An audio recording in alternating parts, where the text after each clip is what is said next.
Hi friends, வெண்டிக்காய் குழம்பு எப்படி செய்யறதுன்னு வாங்க பார்க்கலாம். வெண்டிக்காயை வடிவா கழுவி எடுத்துருக்கிறேன். அதில் ஈரம் இல்லாமல் வடிவா ஒரு பேப்பர் டவலால் துடைச்சி எடுத்துருவோம். இதை மாதிரி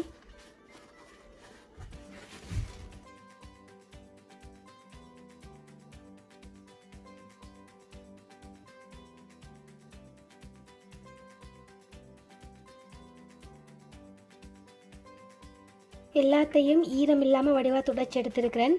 ஈரம் இல்லாமல் துடைச்சா தான் நாங்கள் பொரிக்கும் போது வெடிக்காது. ஈரமாக இருந்ததுண்டா எண்ணெயில் போடும்போது வெடித்து பறக்கும்.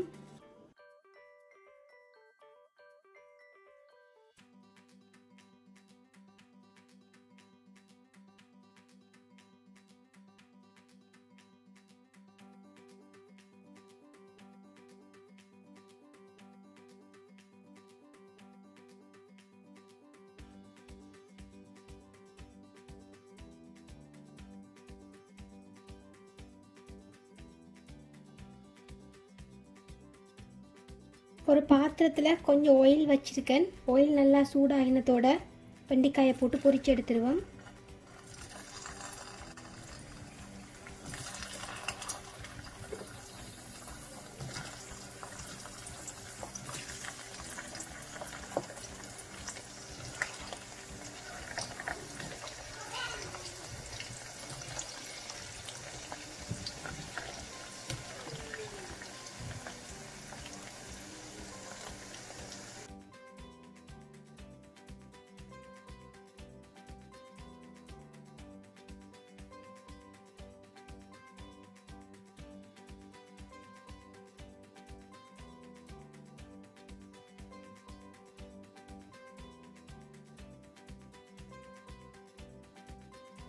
வெண்டிக்காய் நல்லா பொரிஞ்சிட்டுது. இனி இதை எடுத்துருவோம்.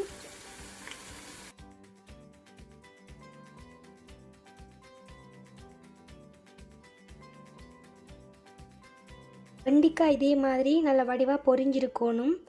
அப்போத்தான் கறி நல்லா டேஸ்ட்டாக வரும். வடிவாக பொரியாட்டிக்கு அதில் உள்ள வலுவழுப்பு தன்மை கறியிலெல்லாம் வந்துடும். கறி டேஸ்ட்டாக வராது. அதனால் நல்லா வடிவாக பொரித்து எடுத்துக்கொள்ளணும். கொஞ்சமாக ஆயில் சேர்க்குறேன். கடுகு, பெருஞ்சீரகம், வெந்தயம், வெங்காயம், பூண்டு சேர்க்கிறேன்.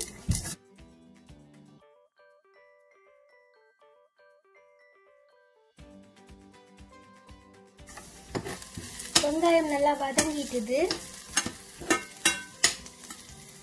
3 டேபிள் ஸ்பூன் மிளகாத்தூள் சேர்க்கிறேன்.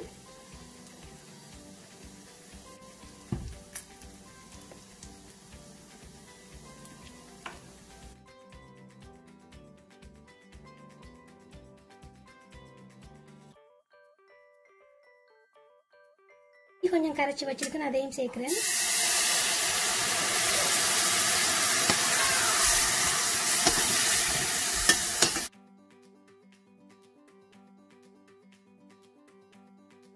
தண்ணி கொஞ்சம் சேர்க்கிறேன்.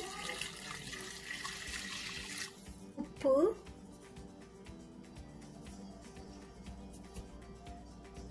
மூடி ஒரு கொஞ்ச நேரம் குக் பண்ணுவோம். கறி நல்லா கொதிக்கட்டும்.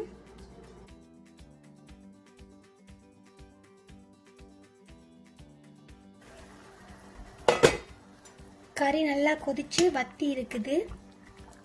நாங்கள் பொரிச்சு வச்ச வெண்டிக்காயை அதில் சேர்த்துருவோம்.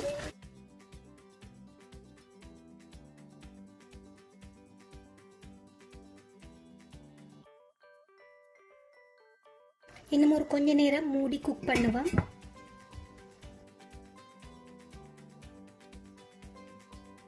ஒரு தக்காளி பழம் வெட்டி எடுத்துருக்கிறேன், அதை சேர்க்கிறேன். இதில்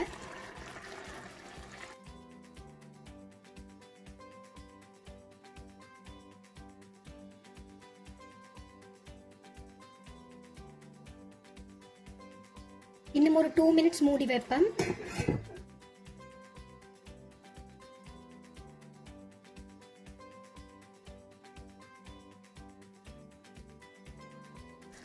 கொஞ்சம் கோகனட் மில்க் பவுடர் கரைச்சி வச்சிருக்கிறேன், அதையும் இதில் சேர்க்கிறேன்.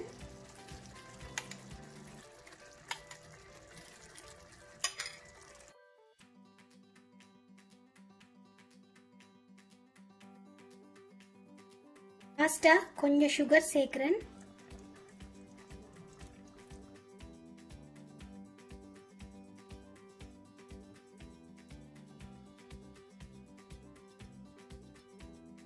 கறி ரெடி ஆகிட்டுது. இனி சர்வ் பண்ணிடலாம். எங்களோட வெண்டிக்காய் குழம்பு ரெடி ஆகிட்டுது. நீங்களும் வீட்டில் இதை ட்ரை பண்ணி பாருங்கள். எப்படி இருக்குன்னு கமெண்ட் பண்ணுங்கள். இந்த வீடியோ உங்களுக்கு பிடிச்சிருந்ததுன்னா மறக்காமல் லைக் பண்ணுங்கள், ஷேர் பண்ணுங்கள், சப்ஸ்கிரைப் பண்ணுங்கள். தேங்க்யூ.